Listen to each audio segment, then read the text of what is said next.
এই কয়দিন আগে প্রতিবেশীর বিয়ে হচ্ছে, ধুমধাম, রাত 1টা-2টা বাজে, গানের আওয়াজে আমার ঘুম হচ্ছে না। বাসায় ঢুকলাম, একটা মাহফিল শেষে সেই ভোর 4টা বাজে, দেখি হ্যাঁ প্রচন্ড জোরে আওয়াজ হচ্ছে ছাদের উপরে এবং গান বাজনা হচ্ছে, মেয়েরা নাচতেছে। আমি খুবই টায়ার্ড, তারপরেও উঠলাম ছাদে, যে বললাম যে আমাকে দেখে ইতস্তত বোধ করলো, যে তারা বুঝতে পারে না আমি আসছি সত্যিকার অর্থে।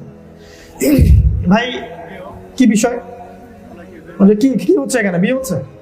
যে হ্যাঁ গায়ে হলো কাল পরশু বিয়ে। তো বললাম যে মাশাআল্লাহ। এই যে মেয়েরা নাচতেছে, জোরে জোরে আওয়াজ হচ্ছে, এখানে আরো 10টা ফ্যামিলি আছে, তা আপনি কি চান না যে আপনার জীবনটা আল্লাহর বরকত দিয়ে রহমত দিয়ে শুরু হোক, আপনাদের বৈবাহিক জীবনটা আল্লাহর রহমতও শুরু হোক, চান না? তো বলে হ্যাঁ চাই। তো তাহলে এগুলো করছেন কেন? এগুলো তো আপনার জীবনের রহমত দূর করে দিয়ে শয়তানের অভিশাপ নিয়ে আসবে। তো সে আমার কথা শুনে সম্মান রাখলো। দোয়া করি আল্লাহ পাক হেদায়েত দান করো। এটা বাস্তব এরকম হচ্ছে না চারপাশে? বৈবাহিক জীবনগুলো এভাবে যদি শুরু হয়, শুরুটা হচ্ছে শয়তানের আনুগত্য দিয়ে, এখানে কি আল্লাহর রহমত নামবে? সাদা মাটা হবে। হ্যাঁ আপনি অলিমা বড় করে করেন, সমস্যা নাই, আপনি আপনার সামর্থ্য অনুযায়ী মানুষকে খাওয়ান। মোহরটা আপনি যতটা পারেন ছেলের সামর্থ্যের উপর ডিপেন্ড করে দেন। ছেলের সামর্থ্য যেমন, মোহর তেমন করেন। ছেলের সামর্থ্য 2 লাখ টাকা দেওয়ার, আপনি 2 কোটি টাকা মোহর ধরছেন, বাকিটা লিখে রাখছেন, চলবে না। এটা তো ঋণ শোধ করতে হবে। আর ছেলেদেরকে বলবো যে মোহরনা ইনস্ট্যান্ট আদায় করে দিবেন, একদম আপনার সাধ্য অনুযায়ী আপনি মোহর ধরবেন, বলবেন আমি নগদ দিয়ে দিব, পোষালে বিয়ে দেন, নালে দিয়ে দেন। আর যারা দিনদার মেয়ে, যদি এমন হয় যে আপনি 5 লাখ টাকা মোহর ধরেছেন, 3 লাখ টাকা দিতে পেরেছেন, 2 লাখ দিতে পারেন নাই, দেখবেন ইনশাল্লাহ সেও আপনার উপর সবর করবে ইনশাল্লাহ। তবে আপনার গায়রাত থাকবে, আপনার পুরুষত্ব থাকবে, আপনি দিয়ে দিবেন, এটা ওর হক। যদি আপনার সামর্থ্য থাকে সোনার পাহাড় মোহর দেওয়া, সেটাও দিবেন। আর যদি সামর্থ্য আছে আপনি 1 লাখ টাকা মোহর দেওয়া, সেটা দিবেন। মোহরটাকে সহজ করেন, বিয়েকে সহজ করেন। বেশি জাকজমক করতে যাবেন না, মানুষকে দেখে বেপরদামি করতে যাবেন না, বরকত চলে যাবে, শয়তানের অভিশাপ নেমে আসবে। আল্লাহ পাক বোঝার তৌফিক দান করুন। আর অবশ্যই অবশ্যই পরিবারের পিতা মাতার প্রতি আপনাদের শ্রদ্ধাবোধ, ভক্তি, সম্মান বজায় রাখবেন। পিতা মাতারা দীর্ঘদিন আপনাদেরকে বড় করেছেন, অনেক কষ্টের পর কষ্ট সহ্য করে, মা বাবা সবাই। এই বিয়ের ইস্যুকে কেন্দ্র করে বা অন্য কোনো ইস্যুকে কেন্দ্র করে ওদেরকে পর মনে করবেন না। এক সময় যখন কেউ আপনার পাশে থাকবে না, দেখবেন ওনারা আছেন। তো পিতা মাতার হকটা সর্বোচ্চ, আল্লাহ এবং রাসূলের পরে পিতা মাতার হক। উমর রাদিয়াল্লাহু আনহু একবার তার এক ছেলেকে বলেছিলেন যে এই মেয়েকে তালাক দিতে হবে। ওই মেয়েকে তার সন্তান খুব ভালোবাসতেন, যেহেতু বাবা বলেছেন তালাক দিতে হবে, আর বিনা বাক্যে তালাক দিয়ে দিয়েছে। ইব্রাহিম আলাইহিস সালাম আসলেন বাসায়, নক করে বললেন যে ইসমাইল কোথায়? আওয়াজ আসলো পিছন থেকে যে উনি শিকারে গেছেন। আবার প্রশ্ন করলেন যে কেমন আছো তোমরা, স্বামী স্ত্রী কেমন আছো? তখন সে মেয়েটা বললো আমরা ভালো নাই। তারপরে তিনি বললেন ঠিক আছে, ইসমাইল বাসা আসলে ওকে বলিও যে দরজাটা, বাড়ির চৌকাঠ যেন পরিবর্তন করে ফেলে। ইসমাইল বাসা আসলেন আলাইহিস সালাম, তাকে বলা হলো, আপনার একজন এসেছিল, জিজ্ঞাসা করলো যে আমরা কেমন আছি, আপনি কোথায়? আমি বললাম আমার ভালো নাই, আপনি শিকারে গেছেন। আর কি বলেছে উনি বলেছেন আপনার দরজার চৌকাঠ পরিবর্তন করতে। তখন ইসমাইল আলাইহিস সালাম বললেন, তিনি আমার বাবা ছিলেন ইব্রাহিম, তোমাকে তালাক দিতে বলেছে, তোমাকে তালাক দিতে বলেছে, কারণ তুমি বলেছো আমরা ভালো নাই, তুমি আল্লাহ শুকরগুজার বান্দার পরিচয় দিতে পারো নাই, চৌকাঠ পরিবর্তন করে ফেলেছে। মানে পিতা মাতার জায়গা তাদের জায়গায়। পিতা মাতারা অনেক কিছু ভালো বোঝে, অনেক কিছু বোঝে না।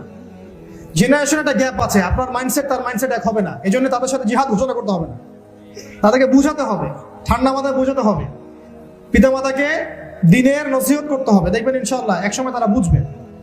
আমরাও রিকোয়েস্ট করবো পিতা মাতাকে, যুগটা আগের যুগের মতো নয়।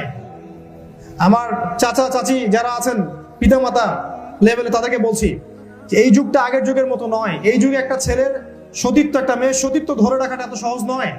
তার সামনেই হাজারটা বেলাল্লাপনা, অপবিত্রতা, চরিত্রহীনতা, ফ্রি মিক্সিং, পর্নোগ্রাফি, জেনা, সব চোখের সামনে। এগুলো থাকার পর একটা ছেলে বেশি দিন সতীত্ব ধরে রাখতে পারবে না, একটা মেয়ে বেশি দিন কুমারী থাকতে পারবে না। যদি আপনি আপনার ছেলে মেয়ের চরিত্র হেফাজত চান, দ্রুত বিয়ে দিয়ে দেন। প্রাপ্তবয়স্ক হয়েছে, রিজিকের ব্যবস্থা আছে, আপনি বিয়ে দিয়ে দেন। আপনি মনে করছেন হয়তো যে ছোট আছে, মেয়েটা ছোট, ছেলেটা ছোট, আপনি জানেন না যে আপনার ছোট বলতে বলতেই এই মেয়ে আরো 5টা ছেলের সাথে প্রেম করে ফেলছে। আর এই ছেলে দেখবেন আর 10 ঘন্টার পানি খাওয়া শেষ। তো হালালে থাকেন, বিয়ে দিয়ে দেন, তার ম্যাচুরিটি চলে আসবে ইনশাআল্লাহ। কারণ বিয়ে না দিলে ছেলেদের ম্যাচুরিটি হয় না, বিয়ে না দিলে ছেলেদের ম্যাচুরিটি মোটেই হয় না। বিয়ে দেন, ওর দায়িত্ব আসবে, রেসপন্সিবিলিটি নিয়ে শিখবে, দেখবেন তার মাথা ধৈর্য বাড়বে, সামাজিক হবে, ইনশাআল্লাহ দেখবেন তার দ্বারা কল্যাণ হবে। আল্লাহ পাক বোঝার তৌফিক দান করুন, আমিন। এরপর আপনি আপনার পরিবার গড়ে তোলেন, পর্দার পরিবার থাকবে, তালিম থাকবে, কোরআন থাকবে, এখানে দিনের চর্চা হবে, হালাল রিজিক থাকবে, 5 ওয়াক্ত নামাজ থাকবে, দেখবেন পরিবারটা ইনশাআল্লাহ আল্লাহ এবং তার রাসূলের আনুগত্যের উপর থাকবে। এই পরিবার হবে জান্নাতি পরিবার ইনশাআল্লাহ তাআলা।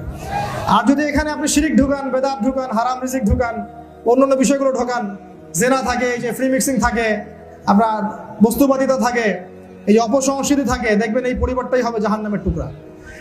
আল্লাহ পাক বলেছেন, কু আনফুসাকুম ওয়া আহলিকুম নারা, নিজে জাহান্নামের আগুন থেকে বাঁচো, পরিবারকে জাহান্নামের আগুন থেকে বাঁচাও, এটা আমাদের দায়িত্ব। এরপর আপনার সন্তান সন্ততিদেরকে আপনি সেইভাবে মানুষ করবেন যেভাবে আপনি মানুষ হতে পারেন নাই, মনে থাকবে? এরপর আপনার বাচ্চা কাচ্চা হবে, আপনার আল্লাহ চাইলে ছেলে দিবেন, মেয়ে দিবেন, এই ছেলে মেয়েকে আপনি সেইভাবে বড় করেন যেভাবে আপনি বড় হতে পারেননি। ছোট থেকে ফ্রম দ্য ভেরি বিগিনিং আপনি ওদেরকে কোরআন শেখান, আল্লাহকে চিনতে শেখান, রাসূলকে চিনতে শেখান। হ্যাঁ, সময় দেন, পরিবারকে সময় দেন, পরিবারের বাচ্চাদেরকে নিয়ে বসেন, স্ত্রীদেরকে সময় দেন। এই সব কিছু আপনার ইবাদত। ইবাদত মানে শুধু নামাজ, রোজা, হজ, জাকাত নয়, এগুলো আপনার ইবাদত। ঠিক আছে? আদর্শ পরিবার গড়ে তুলুন, আল্লাহ পাক তৌফিক এনায়েত করুন, আল্লাহুম্মা আমিন। পরিবারের ব্যাপারে শেষ কথা হচ্ছে, যতক্ষণ পর্যন্ত একটা পরিবারের কর্তা, শোনেন, যতক্ষণ পর্যন্ত একজন পরিবারের কর্তা ইব্রাহিমের মতো হতে পারবেন না, একটা পরিবারের মা হাজরা আলাইহিস সালামের মতো হতে পারবেন না, একটা পরিবারের সন্তান ইসমাঈল আলাইহিস সালামের মতো হতে পারবে না, ততক্ষণ একটা পরিবার আদর্শ পরিবার হবে না। ঠিক আছে? নবী আদর্শ পরিবার গড়ে তোলেন, সঠিক প্যারেন্টিংস দেন, বাচ্চাদেরকে সঠিক প্যারেন্টিং দেন, ওদের খাবারের ব্যাপারে খেয়াল রাখেন, ঘুমের খেয়াল রাখেন, ওদের মেলামেশা খেয়াল রাখেন, কার সাথে মিশছে, কোন স্কুলে পড়ছে, কোন সার্কেলে মিশছে, কারোর সাথে চলাফেরা করছে, ফোন এডিকশন হয়ে গেছে কিনা, ইন্টারনেট নিয়ে সারাদিন পড়ে থাকে কিনা, সব খেয়াল রাখেন। সিসি ক্যামেরার মতো কাজ করেন, দেখবেন ইনশাআল্লাহ আপনার সন্তান ভালো হবে। আর সব সময় আল্লাহর কাছে দোয়া করবেন, রব্বানা, আমার সাথে বলেন, রব্বানা হাব লানা মিন আজওয়াজিনা ওয়া যুররিয়াতিনা কুররাতা আয়ুন ওয়াজআলনা লিল মুত্তাকিনা ইমামা। দোয়া করবেন, রব্বি হাবলি মিনাস সালিহিন, রব্বি হাবলি মিনাস সালিহিন, এগুলো দোয়া করবেন। ইনশাআল্লাহ আল্লাহ পাক আদর্শ পরিবার গড়ে দেবেন ইনশাআল্লাহ। আর সবশেষ পয়েন্ট হচ্ছে, আপনি এখন ইলম অর্জন করেছেন, মাশাআল্লাহ, আপনি জানা অনুযায়ী আমল করছেন, আত্মশুদ্ধি অর্জন করছেন, আপনি হালাল রিজিক খাচ্ছেন, আদর্শ পরিবার গড়ে তুলেছেন। এখন আপনার সময়, আপনার শ্রম, আপনার মেধা, এগুলো দিয়ে দ্বীনের, উম্মার, দেশ এবং জাতির খেদমত করার চেষ্টা করেন। পারা যাবে না?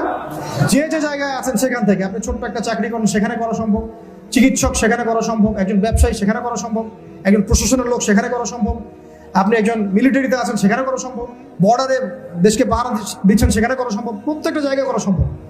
যে যেখানে আছেন সেখান থেকে দ্বীনের খেদমত করেন, উম্মার খেদমত করেন, দেশ এবং জাতির খেদমত করেন। দেখবেন ইনশাআল্লাহ তাআলা আমাদের এই ক্ষুদ্র ক্ষুদ্র চেষ্টার ফলে, ঐক্যবদ্ধভাবে যখন দেখবেন ক্ষুদ্র ক্ষুদ্র চেষ্টা একটা ঐক্যবদ্ধ ফলাফলে, আগামী দিনগুলোতে ইনশাআল্লাহ দেখবেন বাংলাদেশ হবে একটা ইসলামিক সুপার পাওয়ার ইনশাআল্লাহ তাআলা।